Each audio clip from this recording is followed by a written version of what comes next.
Welcome to Beercraft, Modern Eater Network Production. Hell yeah. Let's get this party hoppin'. No more milling around.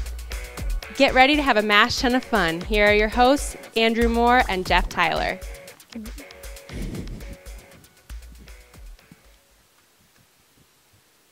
Hey everyone, welcome to Beercraft. This is Colorado's craft beer show, the weekly video podcast that digs into the people, culture, and ingredients within the world of craft beer. I'm Jeff Tyler from Spice Trade Brewing, here with Andrew Moore from Intrepid Sojourner Beer Project, and we're back. We're at a new time. Where I don't know if you know what time it is, but right now it's Monday at 4 o'clock, and usually we do Wednesdays, but we're switching all of our shows to Mondays, so this is going to be our new time, so tune in at this time to watch all of our shows going forward. But we're here. We're talking about beer. We're in the month of kind of talking about the state of craft beer in the U.S. We had a bunch of great shows so far. If you haven't seen our shows this month, check them out. We were at CBC. We talked to Charlie Papazian. We talked to a bunch of brewers from all around the U.S. last week. Yep. Brewers that have been around for a long time, new brewers, new breweries. And today we have some great brewers from right here in Denver. We have Kelissa Hieber from Goldspot Brewery, and we have Brittany Portman from Fiction. Thanks for coming on the show. Thanks for having us. Thanks for having us. Absolutely. I thought you were about to say the month of April, and I was going to correct you and say it's May. Yeah, well, my mind is like 3 weeks ahead because like my production schedule is always like whatever I'm doing now is coming out the next month. So I'm kind of always a month ahead, like in my own brain. Yeah, I was like, well, we've done all of our April events. It might as well be May now. Yeah, I wish it was a little warmer if it was actually going to be May. Yeah, it's winter outside. Yeah. Nice. So yeah, again, if you're watching, we're new time here in the Studio Kitchen, Colorado, back to the home of the Modern Eater Network. You know, last week, I guess it was last week, 2 weeks ago. Yeah. We were live from Former Saint. Yep. And Snowpocalypse 2 was happening. Yeah, which all around us. Kind of is. It's like 42 degrees and snowy outside. Yeah. Maybe it's us. I don't know. Yeah, I feel like every time we do this show, it's snowing. But hopefully that's not the case for the summer. I hope not. Otherwise, we have some big global warming problems to tackle. So what's going on? What's going on? You guys have some fun stuff coming up soon. Yeah, we do. So to finish out the month, we're at Belgian Beer Festival at Brews Beers on Sunday the 28th. We are, and then May 1st, Wednesday, May 1st, we release Russian Imperial Stout collaboration that we did with Molly's Spirits. So they wrangled us a Stranahan's whiskey barrel. So we did a big Russian Imperial Stout and aged it in that barrel on some figs and bottled it up for you guys. So that was tasting pretty good. I was over when you guys were bottling that up. Yeah, it was. I think it turned out really nice. It's like 14%, so it's a sipper. Yep. But yeah, May 1st, and then May 18th, Saturday, May 18th is our 2-year anniversary of Intrepid Sojourner. So as people can, it either feels like 10 years or 6 months, but never 2 years. Yeah. Well, you've made it this far. I think you're going towards 10 years, if not further. Yeah, it's fun. Every time, and I'm sure you guys can relate to this, but like every time you get another year, people are like, "Oh, like you're gonna survive longer now, right? Yeah. The longer you're open, the longer you're going to logically survive somehow," which is nice. Yeah, it's a good feeling. It makes you feel good. Like, oh, 2 years, it's gonna be 10, and then 10 years, like, oh, it's gonna be 50. Yeah, I imagine like it just keeps going up. I sure hope that's the case. Yeah. What about Spice Trade? What are you guys doing? So we have some fun stuff. We have we're releasing a bunch of our new seasonal beers. So our spring summer seasonals are coming out pretty soon. This week we're actually releasing Little Umbrella, which is our mango passion fruit wheat beer. We're releasing Scarlet Giant, which is our hibiscus key lime sour that we brewed in collaboration with the Denver Botanic Gardens. And in 2 weeks' time, we are releasing for the first time ever our mixed 12 packs, which I am so excited about. This is going to be like my favorite thing to bring out and about with me during the summertime. We have all 4 of our beers in here, and we even have a little pairing suggestions. I was going to say, it looks great. I love the pairings on the bottom. Yeah, so we have recommended adventures to bring this beer on. If you're going camping, you bring the chai milk stout. You're going to, have a picnic in the park, you bring the Scarlet Giant. So we even have recipes on here that you can cook at home and pair with the beer that are on our website. So super excited for these to come out. You're going to be able to find them all over Denver. One of the first shops we're going to be dropping it off at is actually Bottles and Bitters in Edgewater. We're doing a big partnership with them this month, and you can find that there May 1st. Awesome. I'm excited. plenty of good beer to drink on May 1st. Plenty of good beer to drink come May, that's for sure. Yeah, and then we also have the Sabroso Taco Punk Rock and Beer Festival happening this Sunday. Offspring are playing a bunch of other punk rock bands, so if you're into tacos and beer and you don't have anything going on Sunday, tickets are still available down at Fiddler's Green, and you can come check it out. I like it. We have this like tendency to pair beer with things that aren't food, like Yeah. beer and punk rock and beer and bluegrass and like beer Yeah. and I don't know. Yeah, beer. Well, I think beer is like works with everything, so you can just be like, why not, tack something else on? Yeah. And Like I'm ready for like beer and opera with the CSO at Red Ooh, Rocks. that or could be something. fun. There you go. yeah, beer and opera music. I haven't heard that before. Yeah, if it works with punk rock, Why not? why not? Yeah, awesome. Well, I'd love to bring our guests on and chat a little bit about craft beer. This week we're focusing specifically kind of in with regards to women in the industry of craft beer. So we have two really talented brewers with us. Kelissa, let's start with you. If you could tell everyone a little bit about Goldspot, what kind of beer you guys brew, where you're at, and what you're excited about right now. Yeah. So we just celebrated our 4-year anniversary end of February. So we're you get the anniversary Yeah. business they're going like, on. kinda 4 nice. years, you're set now. Yeah. It'll be 12 years before you know it. Yeah. It feels like it's 12 years. But yeah, we're 49th and Lowell, so we're in Berkeley neighborhood, a block away from Regis University. I've been the brewer there for about 2.5 years, but I recently, with 2 other people, bought the place this last summer. So in some ways, it kind of feels like we're starting new.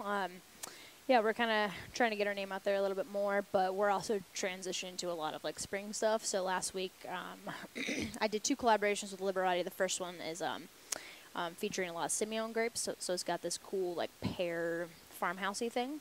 So we released that, White Peach Saison, and then I made a special beer for a Grassroots hat company for their 10-year anniversary. So it's kind of like a dank lemon IPA.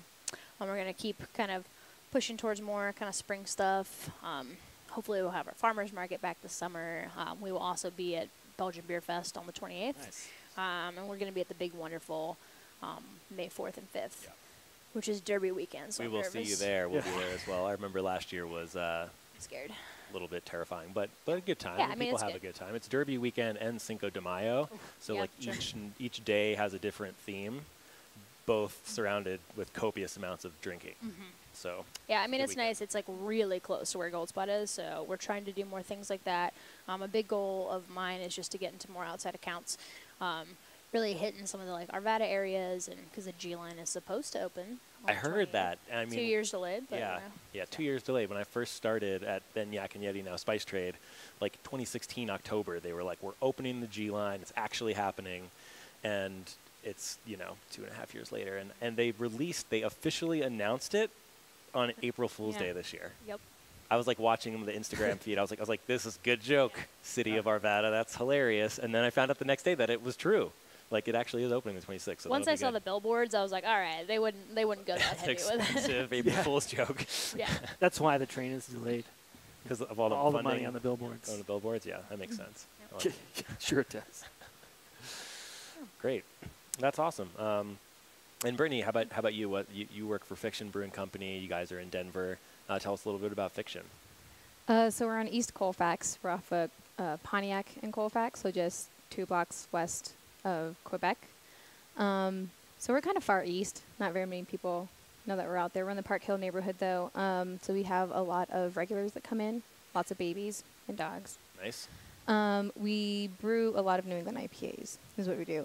Fun fact, if you guys didn't know, Fiction was the actual first brew to have a New England IPA out in the market in the Denver metro area. Nice. Yeah, that was decided every year. We used to do a collaboration with Weldrick's Cerebral and Odd 13 called Robot Librarian.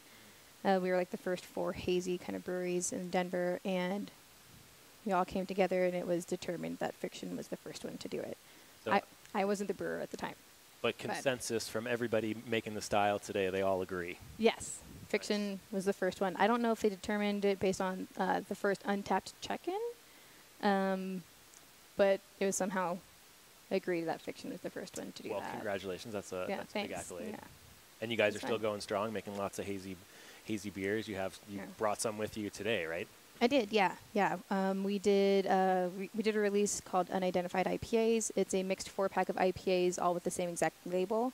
We're trying to throw out the preconceived notion of what IPAs are or should be, and we're leaving it up to the consumers. So on the bottom of the cans with the date code, we have them all distinguished, or at least try to.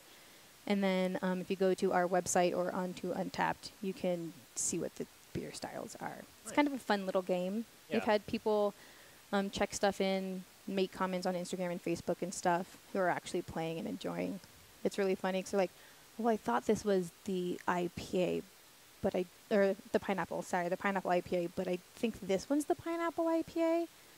I don't know which one's which because they're not labeled. And I was like, yay. But then they can go to the website if they want to find out actually which one it is. Yes, yeah.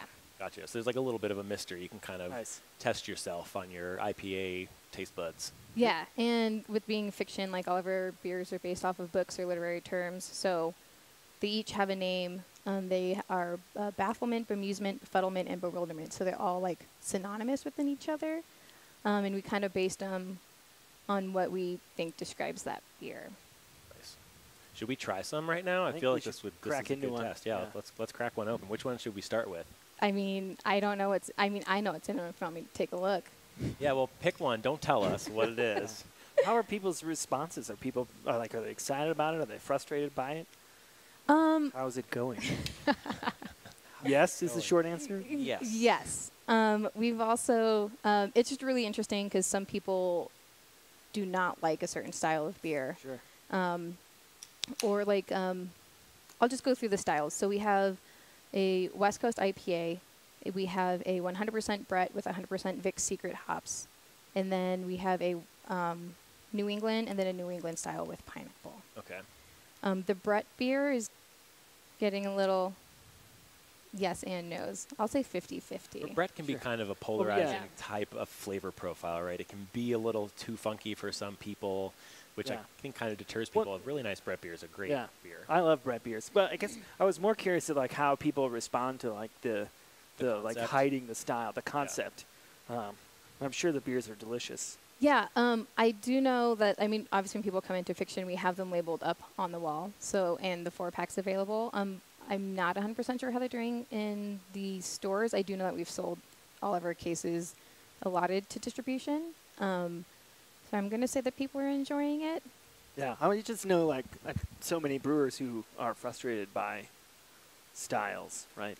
What style do you put on the board? What do you call it? And I know we've talked about this a lot.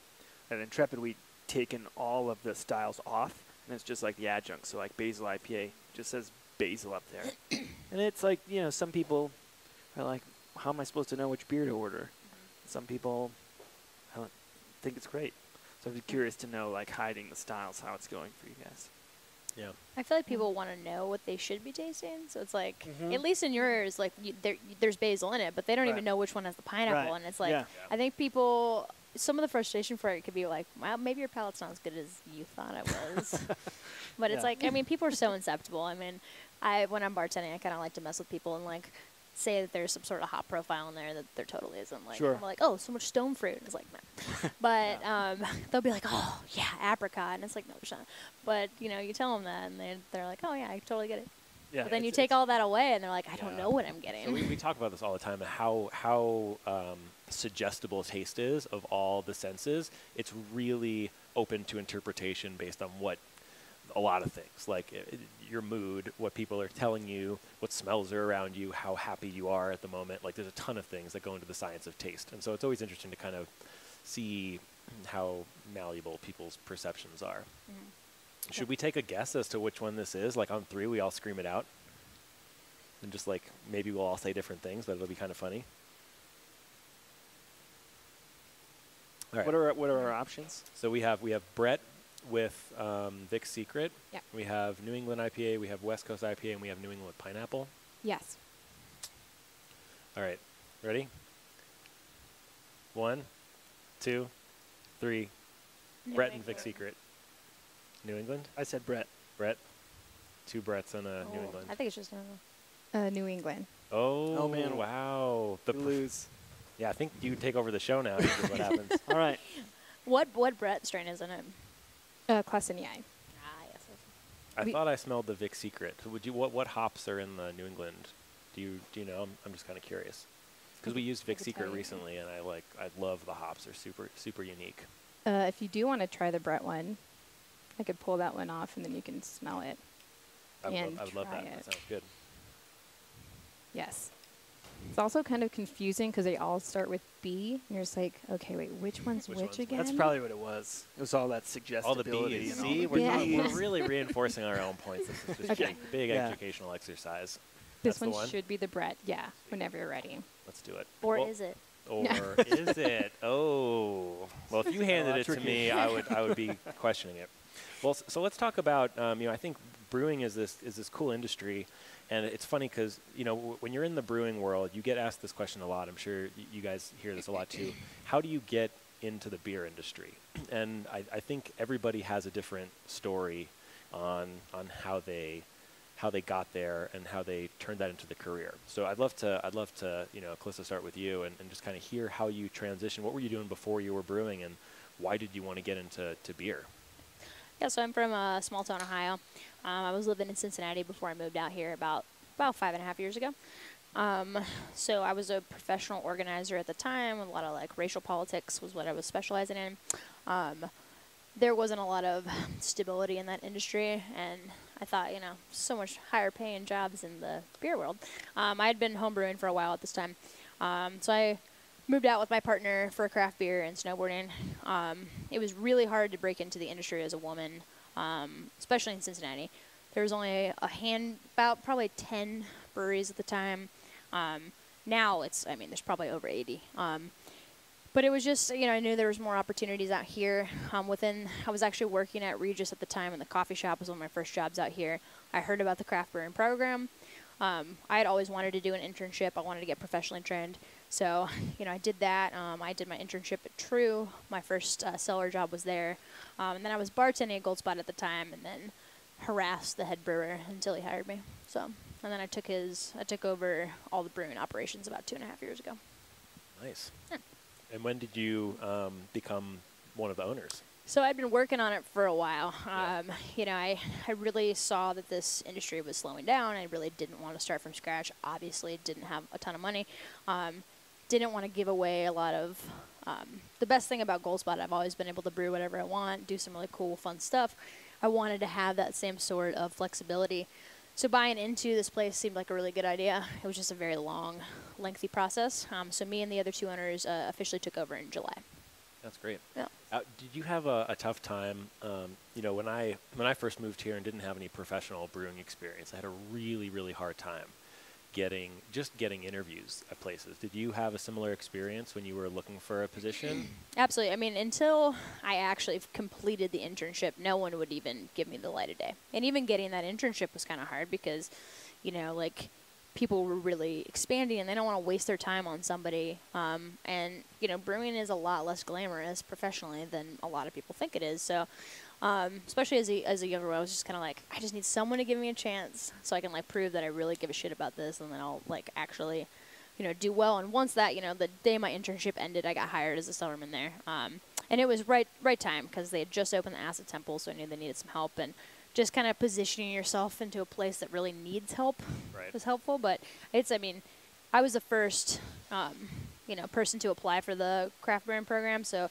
there's a lot less jobs out there now than there was then. So I had a little bit more opportunities. Yeah, that's great. I think the passion always shows. We try to work with interns as much as we can too, because I definitely see the value in giving someone that opportunity and letting them kind of train underneath you and learn the ropes. But it is a challenge, and I think a lot of people too work full-time jobs during the week, and then they're like, oh, I want to intern, and it's like, okay, we're a normal 9-to-5 kind of job. And then they're like, well, how about nights and weekends? And it's just tough to kind of make that fit in. So I think when you see someone who's going all in and really putting their heart and soul into it and making it work, you can kind of promote them within if they're doing a good job. For sure. Yeah. So Brittany, how about you? How did you get to where you are now? You were also in the Regis program, right? I was the year after Kelissa, actually. So it's the second cohort. So I moved to Denver about 7 years ago. I grew up in Arizona. My parents moved here, and I was like, I'm done with the desert. I thought I could move in with them, study. I was actually studying to retake the MCAT to go to med school. And then I tried a sour beer 5 years ago, and then my whole world was turned upside down. It's like, what is this magic thing you put in my hands? Nice. Like, it tastes like balsamic vinegar. I remember it was an Ode Brewing from World of Beer, actually, when it still existed. When it still existed. When it still existed. And someone was explaining to me how lacto, and I was like, science and beer, that doesn't make any sense. Like, I only drank tequila before that, going to school in southern Arizona. And so then I, like, went out on my own trying to, like, find as much information as I can about beer, or I could, and everything. And so when I started drinking craft beer, it was sours and super dank West Coast IPAs, like Stone. And then I heard about the Regis program. At the time, I was the catering operations manager at the Bronco Stadium. And so I did not want to do that. Obviously, I kind of stopped studying for the MCAT and kind of just was doing this side job and was like, hey, Mom, Dad, guess what? I'm moving back home again because I'm going to be a brewer and I'm going to go back to school for it. So at that time when I applied for the Regis program, I also was applying for cellarman jobs, but I have zero experience, like never homebrewed before. I knew the process because of what I read and everything. So it was really hard trying to get a job, like you said, Jeff. I was basically unemployed for 6 months. Then I started working at Loveland Ski Area, and I was like in the process of getting a CDL. I was going to just bus people around all day. And then Ryan gave me a call from Fiction, and we did a phone interview, and he offered a second in-person interview. And I was like, hey, I'm really sorry. Like, I've already dedicated like my time to them. I'm sorry, I'm going to have to turn down the interview. And then a 3-hour bus ride back to Denver. I was like, that was really, really dumb. And I immediately called him back. I went in for an interview. I interviewed with him, and we talked about books. Like, I kind of touched Fiction's themes. All of our beers are based off books, and they had something called Charcuterie from the Dark Tower series by Stephen King. So him and I mainly talked books, a little bit of beer, and then I think his only real question was, how do I feel about kegs? I was like, they're very heavy, and I could lift them with someone, but not by myself. And so I started cellaring 2 days a week, bartending 3, and about 8 months after that, we basically tripled our capacity in the brew house, and they asked if I wanted to go full-time. So I did as the assistant brewer. And then with a new head brewer at the time, we got a silver at GABF for our Schwartz beer, and then a year after that he left, and then I've been the head brewer for almost 2 years now. Nice. So. That's a great story. I mean, it's you really kind of worked your way up, and I think one similarity between both of you, how you got to where you are today, is really, I think, positioning yourself at a brewery that's growing, that needs help, and helping to work with that brewery to kind of grow with them and grow throughout the organization, which is good. Yeah, there's a lot of small breweries out there. I think larger breweries are struggling a little bit. We were talking to Bart Watson from the BA a couple weeks ago about kind of which market segments are growing, and I think his mindset was that kind of the smaller neighborhood breweries that are maybe making between 0 and a couple thousand barrels a year were kind of those that were primed to expand a lot, which seems like in the rough range that Goldspot and Fiction are in. Yeah, definitely. Yeah. Yeah, when it seems like, too, like more and more, you were saying, Kelissa, it's just the bar to get in just gets higher and higher, right, especially as the market slows down. And so now you have programs like Regis, you have the program like Metro State, where, like, I feel like most of the people that, like, we learned from or apprenticed under, like, they didn't go to Regis. They didn't, I mean, maybe some of them went up to Colorado State, and that program, or UC Davis has been around for a while. But, like, this is sort of new thing to, like, get formally educated in science and beer. Right. Yeah. Right? Yeah. Yeah, well, I bartend a lot over there, and I there's probably 4 people per week that ask to come help me out or be an intern, and, like, I just have to flat out say, like, I will not take someone without being part of this program because, it's a lot of work. Our brew house, both of our brew houses are very, very physical. Like, I don't want to spend the time trying to train someone. I mean, I'm a lot faster by myself.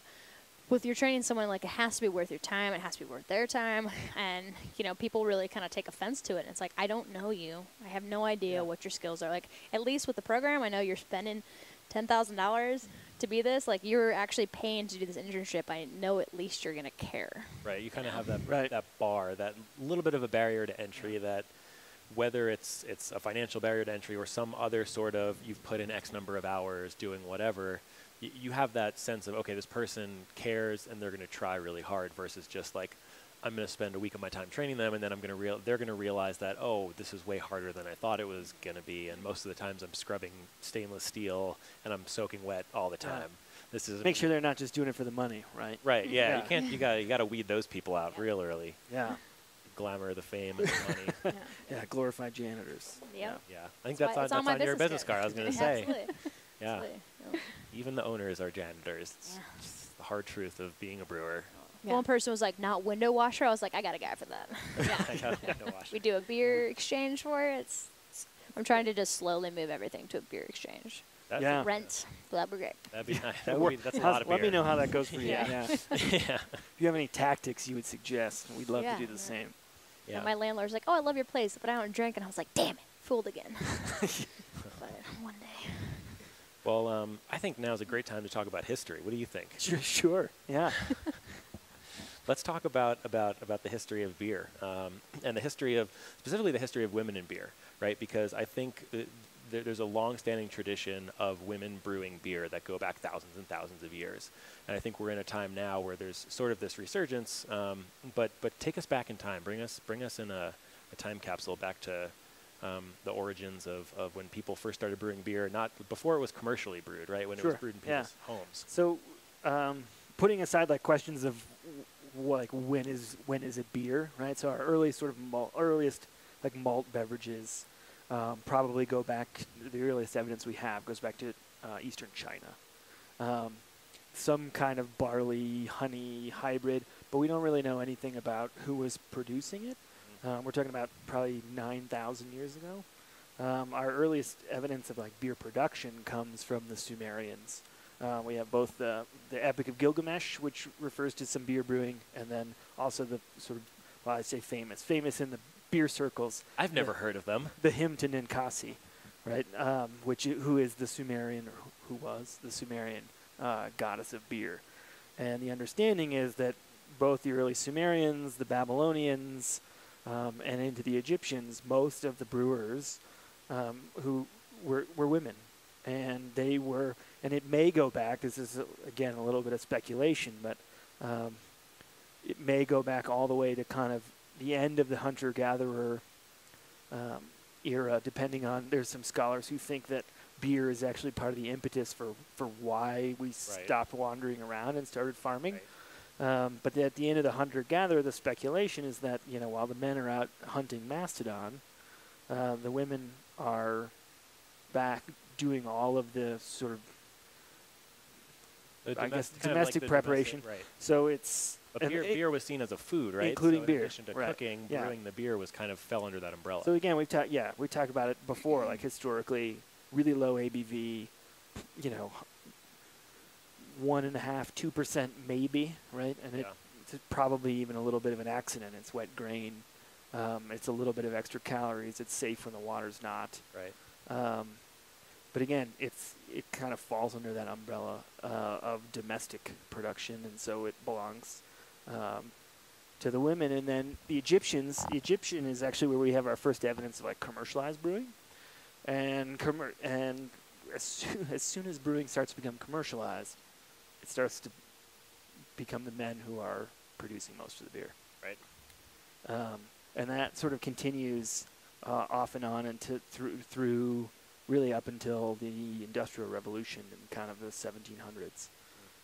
You have these kind of cycles where the women are producing the beer, and then it starts to become commercialized, and the men are producing the beer. But if you look, it's all the Sumerian goddess Ninkasi, the Egyptian goddess Tenenet, the Slavic goddess of beer. They're all women, and for the majority of our history, the last 9,000 years minus 250, it hasn't been men producing the beer. Yeah. So what happened? Why did women get squeezed out of the industry? So a couple of reasons. One, primarily commercialization, right? So factories in the 1700s weren't places where women should be working according to the social mores of the time, and so, and they shouldn't be handling the money, right? That was something that the men were supposed to do. They were supposed to provide for the family, monetarily. So as factories get bigger, as capitalism becomes sort of the dominant driving force in Western Europe, and then in the United States, it becomes men. And by the 1900s, it's all male brewers. And then in the 1950s and 60s, after World War II, that the marketing happens where not only are men brewing the beer, but men are now drinking the beer. It's that sort of like Mad Men-esque period where it's like, Budweiser is after a long day at the office. But now things have changed a lot, especially in the last 5 years or so. When you look at the drinking demographics, 32% of the drinking population who craft beer consumers are women, up from I think the mid-20s, in the last couple of years. So you see this steep increase in women drinkers, and what I think is unfortunate is that you don't see that same increase in women brewers. So there was a Stanford study put out in 2014 that says 4% of the brewmasters are women, when now you have 30% of women drinking beer. So what's like? How do we change that? How do we kind of balance that out? Do you guys feel like beer is not marketed towards women or not approachable to women? I mean, give us some thoughts on it. I mean, I think it's how you are marketing it. I think the thing, because now that I teach at the Regis program, the biggest thing that disappoints me is that every year the amount of women doesn't really increase. And these are going to be people who are hitting this immediate market. And also, a lot of these people moved here for this program, and they're going to go hit other spots. We've never had more than 4 people in a cohort that were women out of 25. And we've even had women drop out of it because I think that they just didn't feel, appreciated. Or, so I think that's a big problem on getting people in to it, and I'm not sure what the best solution for that is. A lot of people come to Goldspot to talk about the program because it is just so close, and I'm always trying to encourage it. But it's never fun to be like one of the only people that are, the women in the room for them. Yeah. We have really good numbers for the females that come to our specific brewery, but we've done a really good job of trying to connect with people and letting them try a bunch of different things if they're new to craft beer and stuff like that. And I think a lot of breweries don't necessarily take that time for new customers in general. And I think it's something we could all do better. Yeah, it kind of comes down to like inclusivity, like trying to, like whoever the person is, whether or not they have the palate for it or the appreciation for it, is trying to, I always try to think about it as like guiding them down this journey of like what craft beer could be. A lot of people don't have a framework for like the flavors that are in craft beer. So saying, okay, what beer do you drink? Maybe the answer is no. I've never drank craft beer or any beer, or all I know is like Budweiser, right?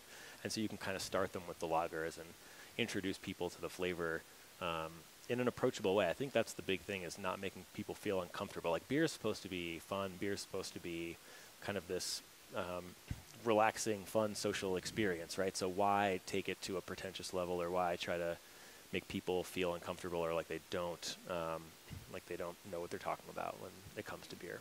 Yeah, I mean, playing on the beer is a fun thing. I started doing glitter beers last year. Yeah. I've had the glitter beer that you make. It's very good. Thank you. Ironically enough, between Ryan and Krista, Ryan was the one who wanted to do the glitter beer. And Krista, she does all of her social media, and she didn't want to get that. Feedback was completely justifiable. And I also didn't want people to think that we were doing glitter beers because I'm a female head brewer. I wanted to do it because I think they look cool as shit. So Ryan actually, he's like, hey, BSG has some glitter. So I started glittering beers, and my whole thing is people like either love it or they hate it. We got a ton of love for it that first weekend. The first beer we put it in was our Kaffir Lime Goza. Krista said she like popped in. They live a few minutes from Fiction, and there was like a table of like 5 or 6 burly men with their glasses like this. Just like giggling and like swirling the beer around. And that obviously did bring in a ton of women, but we expanded their palates. They're like, oh, if you like this, you should like try our common ale, or we have a Schwartz beer. Like if you like coffee, just education and kind of stuff. Like I was only drinking Coors Banquet before I ever tried a sour beer. But then I was like, sour beers are the only thing I'm going to consume, and obviously my palate has changed as well. And then we have a frozen margarita machine, so now we do sour slushy beers. But I think, like, we're not using that to specifically target women. Actually, at CBC, we had a tour come in, and we had a bunch of guys like, this is delicious. I'm just going to skip my seminars tomorrow and come drink. Nice. It's supposed to be 80 degrees, before Snowpocalypse 2 happened. Yeah, exactly. But yeah, I think it's just trying to get people into the breweries in the first place, which is really hard because you'll get groups in, they're like, oh, well, do you have like, we want a vodka lime or a vodka soda because I don't drink this, or do you have limes, or not limes, wine, the other, for that word. Yeah. Yeah. Well, you know, we're both smaller breweries, so like we can control a lot about what is being said and how things are being referenced in our own tap rooms. You know, Goldspot doesn't do any canning or anything like that, so we don't have too much say on the larger market. But, you know, our kind of standard for anyone who's new there is let them try like 3 different things. You know, because we do a lot of beers with fruit in them, and sometimes they have silly names like Unicorn Floaty, and like, you know, we make sure the guys don't feel like emasculated for ordering a strawberry Hefeweizen. It's delicious and they want it, but also like not assuming that every woman who comes in there also wants the strawberry Hef. You know, Right. Let them try an IPA. Maybe they won't like it, but that's one of the best things about New England is that they're pushing people's perception of what hoppy can mean and what, you know, Right. those flavor profiles are. But, you know, just giving people the time of day, and, you know, it's a very, very tough market right now. So we kind of have to do those extra things because we're a little further away from, you know, Tennyson and all that. So we're really having to, you know, make sure that everyone's experience is really, really good. Yeah. And Brittany, back to your point, I think it's a really good idea to have that wide variety of different options for people. Like we get this all the time. Like, I mean, I think beer kind of has this connotation of like a masculine beverage, although it's I don't think it is. It has flavors that everybody can enjoy. But we have this Scarlet Giant I was talking about earlier, which is a hibiscus key lime sour beer. It's amazing. I love it. It's just a good, easy drinking beer. But we get it all the time at festivals and events where we have it, and they're like, "Oh no, I don't want that. I don't want that beer. That's not for me. Like that's not my thing." And they're like, and you have to kind of overcome that and say, well, like, let's try it. You know, there's no reason you shouldn't try this. And you can do that in the tap room, and you can do that at festivals when you're talking to people one-on-one. And I think that's where a lot of the conversion happens, where people get like, oh, this isn't for the person I'm thinking it's for. This isn't, like, we talked about this a lot specifically with one of our first episodes about stout, about Guinness, where there's this connotation that Guinness is a dark, heavy beer.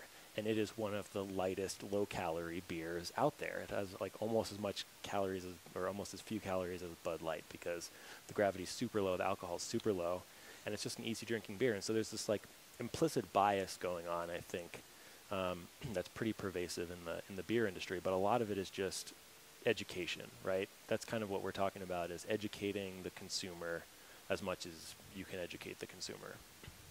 And you guys are both part of the Pink Boots Society, which has a huge mission for education with women in the craft beer industry. And you actually brought a Pink Boots Pale Ale that the Colorado chapter of Pink Boots made this year, right? Yeah. So there's every year there's more and more brews for International Women's Day. Blue Moon has hosted some massive ones the last couple of years. I did this one with Jagged and Pink Boots, and then I know Grateful Gnome also hosted one, and there's probably more. But yeah, so we did a pale ale. There's always a Pink Boots blend, so it's always kind of chosen, and it's usually like 4 to 5 different ones. This one was a Glacier, Laurel, Simcoe, Mosaic, and a dash of Sabro. That's a special hop blend. Yes. That's the Pink Boots hop Yep. blend.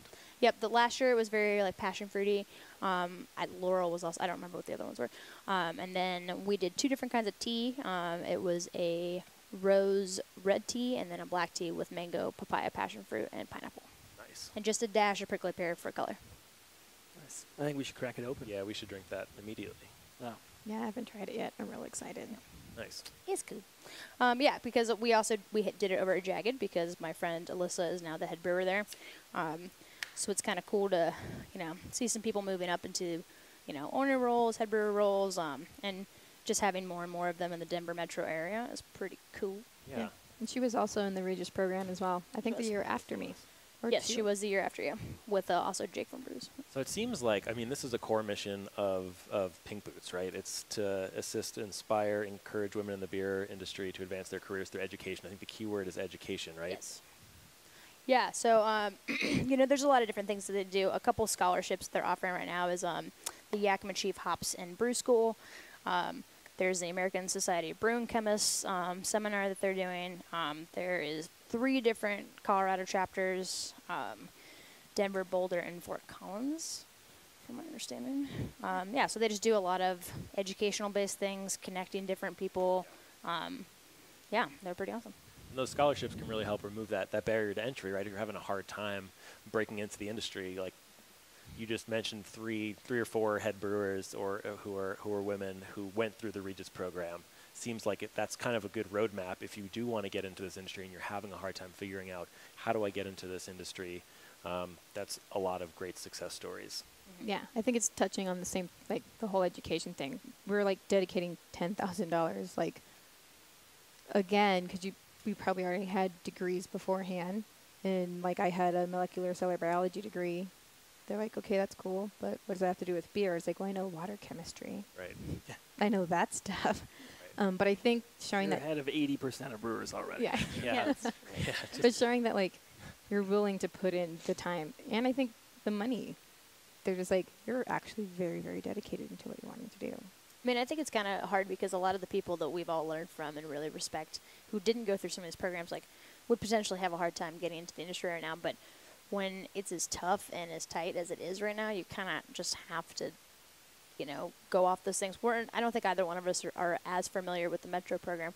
I try to just, be connected with the Regis one, but that's a great one. I've heard that CU is trying to start like a 4-year brewing program, and now there is all kinds of options across the country. Yeah. I'm still stuck on this glitter beer and the fact that like part of your consideration was, I don't want people to think we just made this beer because the head brewer is a woman. Yeah. Like that. I don't know though. Like that's. Well, and that's the thing is that. Like, I had other people, like, other brewers contact me, ask me, like, how did you dose it? Like, how much did you dose? Like, obviously, it took me a while. Like, I do individual kegs. I'm not going to do a whole bright tank. And every time we do have a glitter beer on, I imagine glitter in the spray balls and stuck in your carb stone, and it's just like, how do we get the glitter out? Every beer's a glitter beer now. Yeah. We're fixing glitter beer company. Ooh, I would love that. Krista probably would not. I would love that. I'd go there. But every time we do have a glitter beer on, we have a non-glittered version because people are like, well, I don't want that. We're like, okay, that's fine. And also, when we say glitter beer, obviously it's not a specific style.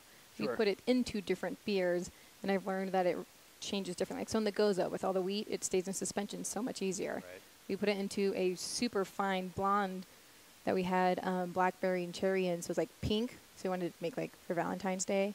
And it just falls out of solution. But as people are drinking their beer, it stays in solution. You're kind of working some stuff around. But yeah, I just didn't want people thinking that we were targeting women, because that wasn't the case at all whatsoever. I just wanted beer to be super We got Jay fun. Parker coming in. He has a hot question about glitter beer. Let's hear it. Yeah, well, as I'm listening to it and I'm moving cameras, I go, is this okay to consume? Glitter? I mean, is this glitter like that you just get at Safeway when you're gonna make it, when you're gonna make a cake, and so you're dumping, It actually comes from Hobby Lobby, Jay. That's what I'm saying. So the more you guys are talking about, I'm going, well, I'm drinking it. I mean, I'm not, but people are drinking. Is it normal glitter? Is it Is it a food safe glitter? Edible It is, glitter. yes, it is food safe edible glitter. It's titanium dioxide mica, is what it is. Okay. Those all sound like very scary words. They're not. Yeah. If you think of the glitter, so you can get different edible glitter into the beers. The specific one we use from BSG is called Kindurin. Luster dust is what it's called. Ooh, that's a fun. Luster name. dust. Yeah, luster dust. I like Yeah. the Think internal of, like- alliteration. Yeah. If you think of soft soap, this is like the best example I have if you haven't seen any of our glitter beers. How soft soap is kind of that shiny sort of color kind of to it, or shampoo even. Right. It kind of looks like that. Can I drink soft soap? Please do not Okay. drink soft soap. I mean, you probably could, but I would advise against it. I already have. But I mean, the point was, I suppose, not to like discuss how to make glitter beer, but like, it's not. No, it's fine. It's like not a consideration. I mean, we spent a lot of time thinking about our menu and like making sure we're hitting all different points on the spectrum. And I mean, to your point, it's like making sure men don't feel emasculated by ordering a pear saison because for some reason that's a thing. And but that's not a consideration that I think I think about, and I think like brewers, like every brewery, especially like on sort of the micro level, like we all are, like that the product is kind of a reflection of the head brewer, right? And that's just like that's always been like a positive thing in my mind. Yeah, I think too the thing is like the beer is a reflection of the head brewer, but it's also sort of a reflection of that brewing company, because a lot of times like bartenders or assistant brewers or salespeople, they all have input on, they're like, oh, this is a great idea for a beer, we should do that. So a lot of what you're putting out, I think, is a collective collaboration, and I think a big part is diversifying your brewery. Having a good variety of people with different backgrounds and different experiences who like different things to help motivate you and spark that creativity to make a wide variety of beers that appeal to a lot of different people. The engineering 101 class they talk a lot about having diverse teams to design products without blinders on, without blind spots, because you end up missing. If you have a whole team of left-handed people designing a car door, there's going to be some problems with the people who are right-handed on that car door. And so that same methodology applies to when you're creating beer, when you're trying to create a diverse menu to really be inclusive of everybody who wants to try your beer without, shutting people out. Yeah. I think it's hard. Like, we all really care about what people think about our beer. Obviously we have to, but, the Food and Wine article that came out recently that said that all of the polled people perceive craft beer to be worse if it was brewed by a woman. Yeah. But this was a national poll. We have some pretty good numbers for female brewers and female representation in Colorado. A lot of places don't have that same. So it's just like, you see stuff like that, and you kind of feel that as a female brewer a lot of times, especially a bartender. Like, they're like, oh, you can't possibly be the brewer. And it's just like, all right, whatever. But, having some of that data to prove that a lot of people do have a bias against women brewers because it's just not what they're used to, and they think they're not going to make the beers they want them to make. So. Yeah. Well, and I just want to jump back in real quick and put my 2 cents. That's just ignorance, and it's somebody who hasn't been around long enough or have a mind that works in a certain way to go, it doesn't matter, doctor, lawyer, this, that. It doesn't matter, brewer. That's ignorance going like, well, I know that my guy was Jim, and Jim makes the best beer the world's ever seen, and so that's the only beer I'm ever going to drink, and nobody else could make it good, especially a woman, right? That's just an ignorant mind that would do that, like a normal mind that's not ignorant goes, oh, Kelissa, you're the brewer? Yeah, cool. Tell me about the beer that I'm going to drink. Yeah. That's where your mind goes instantly, not the other way around. And I think a lot of it, too, comes down to this concept of implicit bias, where maybe people aren't actively coming in and saying, I don't like beer made by a woman, but there's this concept of implicit bias, which is essentially subconsciously people are, are stereotyping people. Based on whatever characteristic they are. And it's not a conscious decision, but it's happening. And this Stanford University study you're talking about is a perfect example of that. Food and Wine cited the 2019. Okay. I just read it this afternoon, so I love that you brought it up. But yeah, it was a really interesting read because they compared product categories across the board. And the two that they kept talking about were cupcakes and craft beer.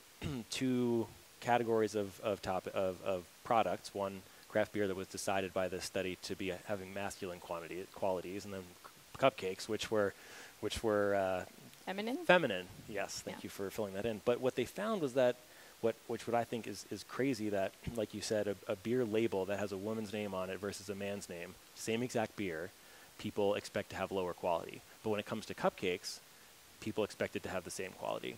So it just highlights beer as this industry that's very susceptible to this implicit bias. And I think, if we can all try to incorporate some values of diversity in our breweries, we can help slowly chip away at it. It's a systemic problem. Yeah. I mean, I don't think they mean it on purpose or anything. I'm sure Kelissa gets this all the time too, but at Collab Fest, we were pouring beers. Ryan, my owner's on one side, Dan's my assistant brewer. Right. There's a guy coming. I was like, hey, we were pouring 2 beers. What can I get for you? He's like, well, the brewer's here. I'm going to ask him what he wants. And I was like, okay, hey, what can I get for you? To the next person in line, like, unfortunately, you kind of have to let it roll off your shoulders a little bit because it happens. It happens to me all the time, especially when I'm with my assistant brewers. I've had 3 thus far, and they were all, tall men, big beards. Yeah. So they just assume. So we've gone to trade shows and stuff, and that guy actually came back and apologized because he was talking to Dan, and Dan's like, well, actually, she's the head brewer. And the guy's like, Oops. oh, I'm sorry. What beer do you suggest? I was like, it's fine. You can keep talking to him. You can come back, and I'll chat with you later kind of thing. But, yeah, it's that whole just implicit bias that they're like, oh, she probably doesn't know anything about beer. She's just pouring for them. Right. Yeah. Well, I mean, and then historically, right, we're the anomaly. Right. Like we were talking about, for thousands and thousands of years, women brewed all the beer. And now it's reversed. And, yeah, I think we all need to shave our beards. I'm sick of beards in the beer industry. I always said, I had a friend who said she would crochet me a beard so I could just wear it to beer events. Yeah. I actually used to have a hat, like a winter hat that had a crocheted beard incorporated into it. But I had a beard at the time, and I just thought it was a cool hat, so I wore the beard over the beard, and it wasn't a good look. But that's not the answer, right? Like, the answer is not to, like, try to conform to the stereotype with a knit beard. Yeah. Oh, yeah. I wouldn't think. No, not at all. But obviously, playing along, kind of poking fun at the bear a little bit. But Yeah. It's definitely hard when there's, like, another guy right there. That's when you're like, oh, yeah. But, I think sometimes it gets a little old to have to always be having these conversations and feeling like you're trying to push it forward because you sometimes just want to. Yeah. You just want to do brew. what you're doing. Yeah, you just want to brew your beer. You want to, and that's what I love about both of you is that you're brewing amazing beer. You're both really well known for making super high quality beer, and so the beers in front of us are super sought after beers, and they're delicious. All of them are delicious. That Brett version of the unidentified IPAs was really nice. I love Brett. Brett's the best. Yeah, Brett's super cool and underused, I think. Agreed. People are scared of beer not being this kind of like living, they want it to be a sterilized product, but Brett kind of has a mind of its own sometimes. yeah, the name of that one is befuddlement because people just don't understand Brett. Especially if you don't tell them it's Brett. They're like, what? Yeah. It's that good, tasty kind of horse blanket. Yeah.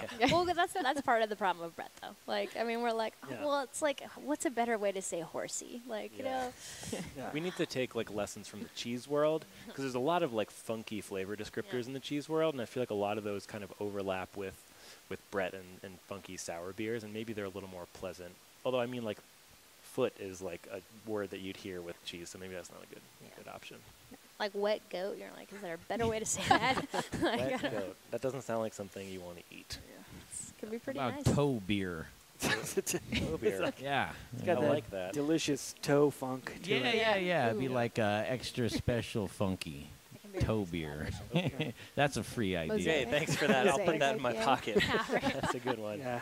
Check it, Intrepid Sojourner in June, toe beer. Toe beer. You just dip your toe in the mash. Yeah. Soak your feet exactly. a little bit. Yeah, and it gets pasteurized Hey, afterwards. Yeah, right? it'd be I fine. guarantee boiled. you go on the internet, you're going to find a market for That's toe a social beer, media all right? post you do not want to see, just like me sticking my toe into the mash. Yeah, it's like chicha, right? Like when Dogfish Head did their chicha beer. Yeah. It's brewed by chewing on corn and It's then spitting it. using your amylase saliva enzymes to break it down.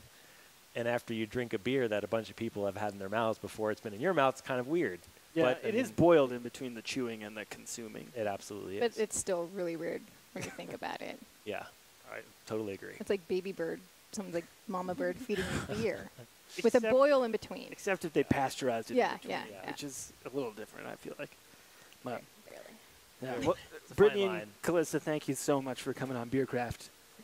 It's been great to have you on. It's been a great discussion. Yeah. And we'll be back here next Monday, 4 o'clock our new time, We will. 4 to 5 p.m. live on Facebook. Don't forget to throw up your questions. We'll be here from Studio Kitchen, Colorado, home of the Modern Eater Network. And we'll be doing food and beer. Yeah, we'll be doing some beer. We'll be doing some food. So strap on your apron and come join us in the kitchen, and we'll see you next week. All right.